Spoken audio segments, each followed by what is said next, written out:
الحمد لله والصلاة والسلام على رسول الله وعلى آله وأصحابه أجمعين. من رحمة الله عز وجل بعباده أنه جعل الفصول تتعاقب عليهم، ومن ذلك فصل الشتاء. ومن رحمته بعباده ومنته عليهم أنه رخص لهم في بعض الأحكام في هذا الفصل حتى يتمكن المسلم من أداء العبادة على وجه يكون فيه رخصة من الله عز وجل وعلى وجه التمام والكمال. ومن هذه الأحكام ما ينبغي على المسلم أن يتعلمه حتى يكون مؤديا لعبادته على نور وبصيرة.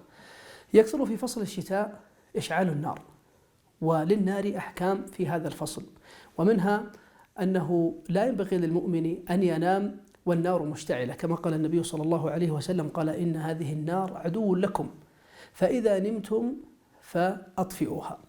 فمنهي على المسلم أن ينام ويترك النار مشتعلة، هذا مكروه في حقه. وهذا الحكم خاص بالنار التي لها لهب، ولا يدخل في ذلك ما يسمى في الأوقات المعاصرة بالدفايات والمكيفات، فهذه لا تعتبر نارا ولا تأخذ أحكامها، وإن كانت تؤدي بعض منافع النار من بعض الوجوه. ومن الأحكام كذلك أنه يكره للمسلم أن يصلي وهو مستقبل النار، فقد نهى النبي صلى الله عليه وسلم عن ذلك. هذا فيه تشبه بالمجوس، وأيضا النار مما تنشغل العين برؤيته وتأنس برؤيته، ولذلك فهي مشغلة في الصلاة. فهذه من الأحكام المتعلقة بالنار التي يكثر إيقادها في فصل الشتاء.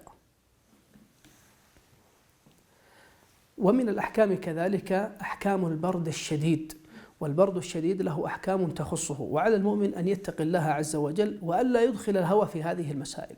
البرد الشديد هو البرد الذي يترتب عليه ضرر، والبرد الذي يكون تحمله فوق العادة وتكون المشقة فيه فوق العادة.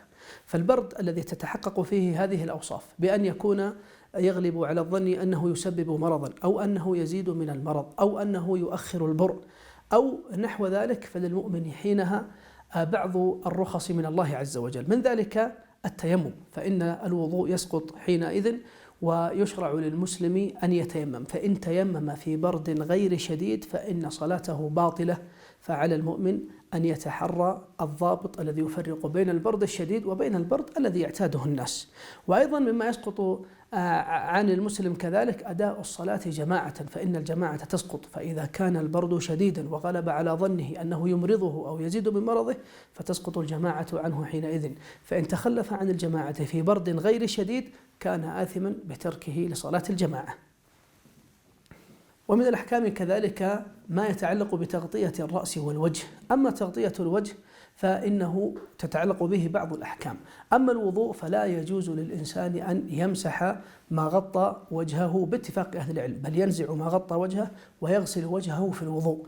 أما في الصلاة فإنه يكره للمسلم أن يصلي، كما جاء عن النبي صلى الله عليه وسلم أنه نهى أن يصلي المرء وقد غطى فاه، فلا يغطي وجهه، ولكن الكراهة تسقط عند الحاجة، فإذا دعت الحاجة إلى أن يغطي وجهه فله أن يصلي وهو مغطيا لوجهه. ولا يدخل في ذلك اللحية، فإنه لو كان يلبس شالا أو قام بلف غترته على لحيته فإن هذا لا يدخل في الأحكام. أما الرأس فإن العلماء تكلموا عن أحكام المسح على العمامة، والعمامة التي رخص فيها الفقهاء هي التي تكون محنكة، أي تكون دائرة تحت الرقبة، أو تكون ذات ذؤابة، فللمرء أن يمسح عن العمامة في هذه الحالة. وإن كانت صماء فبعض أهل العلم قد رخص فيها، ولكن لا يدخل في ذلك ما نسميه في مصطلحنا المعاصر الغترة أو الطاقية أو القبع، هذه لا تأخذ أحكام العمامة.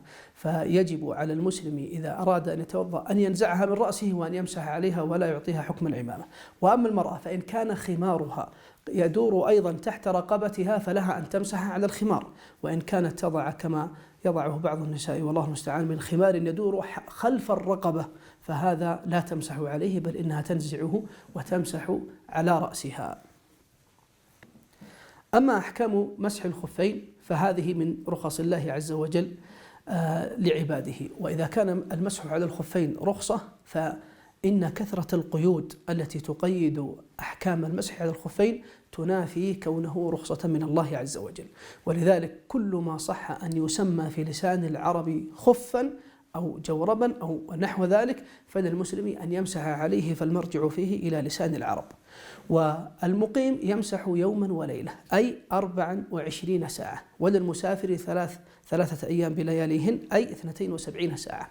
متى يبدأ المسح؟ يبدأ من أول حدث بعد لبس الخف، فإن لبس الخف مثلا بعد صلاة الفجر ثم أحدث في الساعة 10 فيبدأ في حساب المدة من الساعة 10 إلى اليوم الثاني، لأنه أول حدث بعد المسح.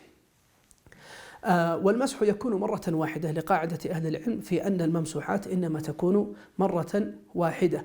ومتى يبطل المسح؟ إذا تجاوز المدة، هذا الأمر الأول. والأمر الثاني إذا خلع الخف، فإنه إن خلع الخف أو الجورب أو ما نسميه اليوم بالشراب، إذا خلعه فليس له أن يعيده ثم يمسح عليه ثم يصلي، بل إذا خلعه بطل المسح عليه ولا بد أن يتوضأ، إلا إن كان قد خلعه ولبسه مرة أخرى قبل أن يحدث، فله حينها أن يمسح عليه.